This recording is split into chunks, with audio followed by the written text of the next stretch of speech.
Appeal বিভাগের রায়ের আলোকে আজ সরকারি চাকরির কোটার প্রজ্ঞাপন জারি হবে। কারফিউ শিথিলের মধ্যে দুপুরে হবে এ বিষয়ক ব্রিফিং, যাতে উপস্থিত থাকবেন আইন, জনপ্রশাসন, শিক্ষামন্ত্রী এবং তথ্য প্রতিমন্ত্রী। রাতে এক বিবৃতিতে জনপ্রশাসন মন্ত্রী ফরহাদ হোসেন বলেছেন, প্রজ্ঞাপনে আপিল বিভাগ 7% কোটার যে রায় দিয়েছেন সেটি পুরোপুরি অনুসরণ করা হচ্ছে।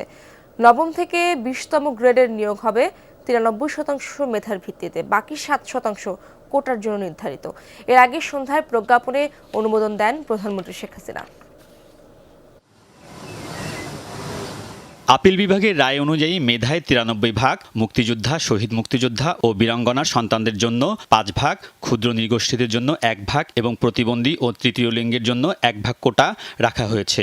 মুক্তিযোদ্ধাদের নাতিপুতি, নারী ও জেলা কোটা থাকছে না। এক্ষেত্রে আপিল বিভাগের রায় অনুসরণ করা হয়েছে। নির্বাহী বিভাগ কোনো পরিবর্তন করেনি বলে জানিয়েছেন জনপ্রশাসন মন্ত্রী। বলেন, প্রধানমন্ত্রী শেখ হাসিনা প্রজ্ঞাপন অনুমোদন করেছেন।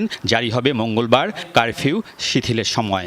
93% হচ্ছে মেধা, আর 7% যেভাবে আছে এটাই। আমাদের এখানে মুক্তিযোদ্ধাদের সন্তানরা আছে, শুধু নতুন কিছু সংযোজন বিয়োজন হচ্ছে না। যে আগামীকালকে যখন আপনার এই কারফিউটা শিথিল হবে, সেই সময় আমরা আনুষ্ঠানিকভাবে সুন্দরভাবে বলতে পারবো। মন্ত্রী জানান, পরীক্ষার মাধ্যমে চাকরিতে সরাসরি নিয়োগের জন্য নির্ধারিত নবম থেকে 20তম গ্রেডের নিয়োগ 93 ভাগ মেধার ভিত্তিতে হবে। সরাসরি এখানে কথাটি আছে, সরাসরি নিয়োগের ক্ষেত্রে মেধা। তো সরাসরি নিয়োগ হয়ে থাকে নবম গ্রেড থেকে শুরু করে, অর্থাৎ বিসিএস ক্যাডার থেকে শুরু করে আপনার অন্যান্য সব ক্যাডারে, তো সেটি 20 গ্রেড পর্যন্ত। পরিস্থিতি বিবেচনা করে বুধবারও নির্বাহী আদেশে সাধারণ ছুটি থাকছে বলে জানিয়েছেন জনপ্রশাসন মন্ত্রী। অফিসগুলো চলবে, আবার যদি আপনার একই সাথে কারফিউ থাকে তাহলে তাদের কাজ করতে কিন্তু অসুবিধা হবে, কারণ এত চেক করে এত করে এটা কিন্তু কাজে ব্যাঘাত ঘটবে।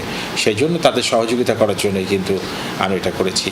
কারফিউ থাকলে সে অনুযায়ী সাধারণ ছুটি প্রয়োজনে বাড়তে পারে বলেও ইঙ্গিত দিয়েছেন জনপ্রশাসন মন্ত্রী। যদি আমরা অবশ্যই আমরা চাইব। আলমগীর স্বপন, যমুনা নিউজ, ঢাকা।